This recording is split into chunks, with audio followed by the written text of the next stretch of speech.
Current విషయంలో ధరలు పెంచబోము అంటూ చంద్రబాబు గారు ఇచ్చిన హామీ చాలా సంతోషం. వాస్తవంగా క్రిందటిసారికి ఇప్పటికి ఉన్నటువంటి జగన్ టైంకి ఇప్పటికి 2 విషయాలు చంద్రబాబు గారిని అభినందించాలి. నెంబర్ 1 కరెంట్‌కి సంబంధించినటువంటిది కోతలు అప్పుడు లేవు, ఇప్పుడు లేవు అనందు. అప్పుడు కొంచెం కొంచెం కోతలు చెప్పా పెట్టకుండా చేసేవి ఉంటాయి, ఇప్పుడు ఉంటాయి.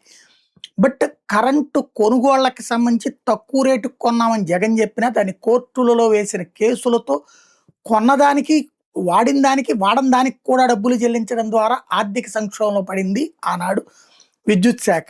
అదే సందర్భంలో కరెంటు ఛార్జీల పెంపు భారం చంద్రబాబు టైంలో ఎక్కువ రేటు పెట్టి కొన్నారు కాబట్టి ఆ భారం మీ మీదనే వెయ్యక తప్పట్లేదంటూ జనానికి ఏమి చెప్పను కూడా చెప్పలేకపోయింది. రోజు ఇప్పుడు ఏదన్నా తేడా వచ్చిందంటే జగన్ మీద దుమ్మెత్తి పోస్తూ వీళ్ళు మాట్లాడేసి భారాలేస్తారు. ఆ రోజున అట్లా కాకుండా చెప్పారు ఏదో అప్పుడప్పుడు స్టేట్మెంట్, ఎవడో కన్నీళ్లు చూడడానికి అన్నట్టు స్టేట్మెంట్ పడేసేవాళ్ళు. కరెంటు ఛార్జీలు అయితే అడ్డదిడ్డంగా పెంచేశారు. ఆ కరెంటు ఛార్జీల గురించి నేను కనీసం ఒక 100-200 సార్లు వీడియోలు చేసి ఉంటాను.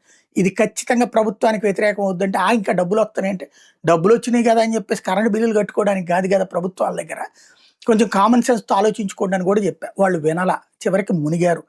కరెంటు ఛార్జీలు అనేది ప్రతి ఒక్క ఇంటిని తట్టి లేపేది, జేబులు చిల్లులు చేసేది. తీవ్ర ఆగ్రహం కరెంటు విషయంలో నాడైతే ఈ ప్రభుత్వం వచ్చాక కూడా 1.5.5 పెంచింది. నేను అప్పుడు ప్రస్తావించా, మీరు కరెంటు ఛార్జీలు తగ్గిస్తామని మళ్ళీ పెంచడం ఏంటి, ఇదేం దుర్మార్గం అన్నట్టు.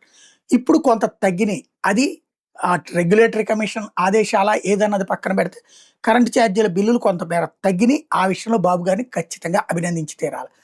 కోతలు అంటారా, అప్పుడు వస్తున్నాయి, ఇప్పుడు వస్తున్నాయి. ఆ విషయాలు సెట్ చేసుకోవాల్సింది ప్రభుత్వం. అది నెంబర్ 1. నెంబర్ 2 రోడ్లు.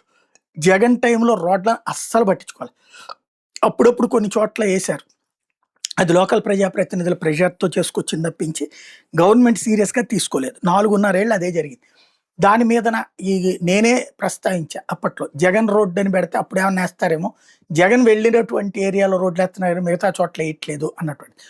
తర్వాత కాలంలో లాస్ట్ 6 నెలల ముందు, ఏడాది ముందు, అంటే మధ్యలో పవన్ కళ్యాణ్ తో పాటు జనసేన వాళ్ళు యాజిటేషన్ చేసినప్పుడు రోడ్లు రిపేర్లకు ఇదిగో డబ్బులు ఎంత వేస్తున్నాం అని చెప్పారు. కానీ ఆ టైంలో రిలీజ్ కాలేదు. లాస్ట్ ఇయర్ 6 months ముందు బిగిన్ చేసి కొన్ని రోడ్లు వేశారు, సిమెంట్ రోడ్లు వేశారు, తార్ రోడ్లు వేశారు, కొన్ని గుంటలు పుచ్చారు. బట్ అప్పటికే జరగాల్సిన డ్యామేజ్ జరిగిపోయింది, ప్రభుత్వానికి మైనస్ అయింది. ఈ ప్రభుత్వం రాగానే గుంటలు పొడిచింది. ఇప్పుడు అక్కడక్కడ రోడ్లు వేస్తున్నారు, డ్రైనేజీలు సెటరైట్ చేస్తున్నారు. ఈ 2 విషయాల్లో మాత్రం ఖచ్చితంగా బాబు గారికి జగన్ మీదన జగన్కి అక్కడ 50 మార్కులు పడితే చంద్రబాబుకి 90 మార్కులు పడతాయి.